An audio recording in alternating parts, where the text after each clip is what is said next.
Hello and welcome to अद्वैत वैदिक astrology. अक्सर जब मैं क्लासेस लेता हूँ तो एक बहुत ही कॉमन क्वेश्चन मेरे सामने आता है, क्योंकि इनिशियल लेवल पे ये सब थोड़ा सा बेसिक्स समझने में थोड़ा सा प्रॉब्लम आती है, कन्फ्यूजन्स होते हैं। और बेसिक्स के अंदर ही एस्ट्रोलॉजी है, ये मेरा हमेशा से मानना रहा है। तो जो एक बहुत ही कॉमन क्वेश्चन है, तो मैंने कहा चलो इसके लिए एक छोटा-सा वीडियो बनाते हैं और सबके लिए ये एक अ, हेल्प करेगा। क्वेश्चन ये है, कैसे पहचानें कि एक चार्ट में प्लैनेट वीक है या एफ्लिक्टेड है? अब दोनों सुनने में तो ऐसा लगता है कि भई जो एफ्लिक्टेड है वो वीक भी है। हाँ, बिल्कुल सही बात है। लेकिन ऐसा हमेशा नहीं होता है। वीक एक अलग अंडरस्टैंडिंग है, एफ्लिक्टेड एक अलग अंडरस्टैंडिंग है। वीक किसे कहेंगे? तो वीक ऐसा समझिए कि एक ऐसा व्यक्ति जिसके पास अ, शरीर से बल नहीं है, कमज़ोर है या मानसिक तरीके से कमज़ोर है, मेंटली स्ट्रांग नहीं है। तो जो फिज़िकली जो वीक हो गया व्यक्ति, उसे आप वीक कहेंगे, उसे आप एफ्लिक्टेड नहीं कह सकते। एफ्लिक्टेड कौन हुआ? एक बहुत ही होनहार बच्चा है, अ, बुद्धि कौशल बहुत ज़बरदस्त है, ताकत भी बहुत अच्छी है, लेकिन वो कुछ बुरी संगत में है। अब जो संगत का असर उस बच्चे पे पड़ रहा है, उसे जो है आप समझिए कि एफ्लिक्शन है। एफ्लिक्शन एक तरह का प्रभाव जो कि बुरा है। वो कहते हैं ना, बुरी संगत, तो वो बुरी संगत जो है वो एफ्लिक्शन के कैटेगरी में आता है। तो वीक वो हुआ जो कि कमज़ोर है अपने आप में। एफ्लिक्शन क्या हुआ? जब किसी के साथ आने के वजह से कोई व्यक्ति जो है वो अपने मूल गुण धर्म को थोड़ा-सा छोड़ दे या पूरी तरह छोड़ दे और उनके प्रभाव में आ जाए, बुरे संगत के प्रभाव में आ जाए और अपनी अच्छी चीज़ों को छोड़ दे, तो ये एफ्लिक्शन है। उम्मीद है कि ये पॉइंट क्लियर हुआ होगा। अगर नहीं है तो कमेंट्स में बताएँ, वापस कोशिश करेंगे आप लोग को बताने के लिए। अब क्या-क्या कंडीशंस हैं जिसे हम कहेंगे कि हाँ भाई, प्लैनेट वीक होते हैं? तो देखिए, सबसे पहला कंडीशन आता है कि प्लैनेट जो है वो एक ऐसे राशि में जाके बैठे जिसका कि लॉर्ड शत्रु हो, नेचुरल एनिमी की बात कर रहे हैं। जैसे सूर्य शनि के घर में, शनि सूर्य के घर में, ठीक है? तो ये नेचुरल एनिमिटी जो है, इसके बेसिस पे व्यक्ति कमज़ोर हो जाता है।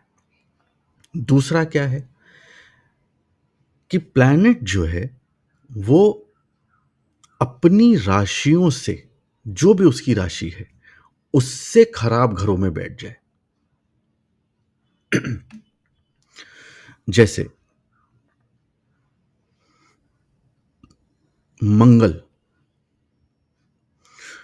उसकी 2 राशियाँ हैं, एक एरीज़ 1 नंबर और एक स्कॉर्पियो 8 नंबर। अब आप मान के चलिए कि मंगल जो है वो जेमिनी राशि में बैठ गया।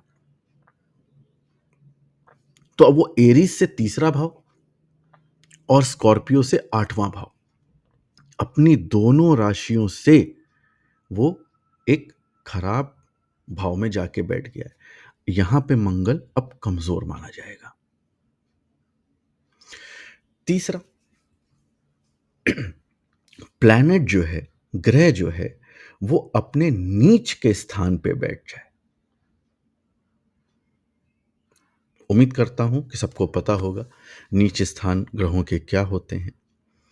सूर्य जाकर के तुला राशि में बैठ जाए, मंगल जाकर के कर्क राशि में बैठ जाए, तो ये भी वीकनेस को दर्शाते हैं। और क्या तरीका हो सकता है? ग्रह जो है अपने डायरेक्शनल स्ट्रेंथ से दूर बैठा हो, उल्टा बैठा हो, जैसे शुक्र है, फोर्थ हाउस में उसको डायरेक्शनल स्ट्रेंथ पावर मिलती है। अब वो जा करके बैठ जाए टेंथ हाउस में, तो अपने मूल स्वभाव से बिल्कुल 180 डिग्रीज ऑपोजिट जाके बैठ जाए, तो डायरेक्शनल स्ट्रेंथ नहीं मिली। यानी ये वो सारी कंडीशंस हैं जिसमें प्लैनेट की खुद की कमजोरी आपको दिखती हो। ठीक है, तो ये सारे चीजें जो हैं आपको मिलती हैं, जो कि वीकनेस की तरफ इशारा करती हैं। एक और अ, तरीका है जिसमें कि वीकनेस आ जाती है, जो कि डिविजनल चार्ट में, स्पेशली D9 चार्ट में, अगर ग्रह जो है वो किसी खराब क्रूर राशि में चला जाए, तो भी उसको कहते हैं कि वहां पे भी उसने वीकनेस उसको मिल गई है। ये तो हुई वीकनेस, वीक प्लैनेट के आइडेंटिफिकेशन की बात। अब बात करते हैं कि एफ्लिक्टेड किसे कहते हैं। तो मैंने जैसा बताया, संगत, यानी कोई भी अच्छा ग्रह, शुभ ग्रह, वो किसी क्रूर या नेचुरल मेलेफिक के साथ कंजंक्ट हो जाए, युति बना ले, तो अब बुरे का प्रभाव पड़ रहा है, एफ्लिक्शन। किसी नेचुरल मेलेफिक प्लैनेट की दृष्टियां आ जाएं, संगति बदल गई, ट्रेट्स बदल गए। अगर किसी प्लैनेट के ग्रह के दोनों तरफ नेचुरल मेलेफिक आ जाए, एक तरफ राहु आ जाए, दूसरी तरफ शनि आ जाए, एक तरफ मंगल आ जाए, दूसरी तरफ शनि आ जाए, तो ये जो है आपका संगति का असर आ गया, जिसे हम लोग आपस में जानते हैं पाप कर्तरी योग बना लिया, या पाप मदत्व में आ गया। तो ये भी एफ्लिक्शन है। अगर ग्रह त्रिक भावों में बैठ जाए, 6, 8 और 12 भाव में बैठ जाए, तो ये भी शास्त्रों के अनुसार, मत के अनुसार, इसको भी एफ्लिक्शन कहा गया है कि हाँ, ये अब बुरे घर में जाकर के बैठ गए, तो ये भी एफ्लिक्शन है। तो एफ्लिक्शन आप समझ रहे हैं, जब किसी बुरे के साथ संगति मिल जाए। हमारे शास्त्रों में ग्रहों को दो कैटेगरी में डिवाइड किया गया है, एक देव कैटेगरी, एक दानव कैटेगरी।